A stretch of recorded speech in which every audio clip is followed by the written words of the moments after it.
Silenzio e commozione sono queste le due dimensioni che questa mattina avvolgevano gli Erberoni, punta a sud del Lido di Venezia, dove abita la famiglia di Laura, bimba di origine moldava ma residente al Lido, già affetta da gravi patologie, prima vittima di Covid in età pediatrica in Veneto.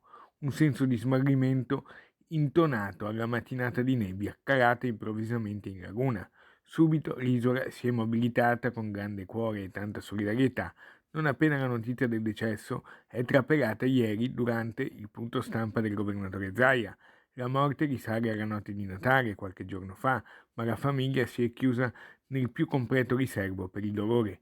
Nessuno vuole parlare. Ugualmente è partita in forma anonima una raccolta di fondi per sostenere la famiglia, in particolare per contribuire alle spese della cerimonia funebre.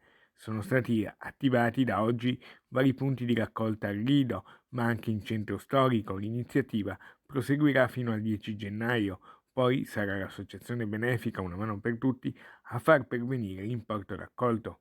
La cerimonia funebre con rito ortodosso si terrà al Lido, probabilmente la prossima settimana, anche se non è ancora stato fissato il giorno e l'orario. È prevista comunque una grande partecipazione della comunità moldava di Venezia, ma anche della terraferma, nel rispetto delle normative anticontagio. Ci sarà sicuramente anche padre Dimitri ad officiare la cerimonia, che aveva battezzato la piccola Marghera. Il presidente della municipalità del Lido Palestrina, Emilio Guberti, esprime la vicinanza istituzionale alla famiglia. Di fronte alla morte di una bambina di 3 anni non ci sono molte parole da dire, se non stringersi forte forte ai genitori di Laura e condividere il loro immenso e profondo dolore.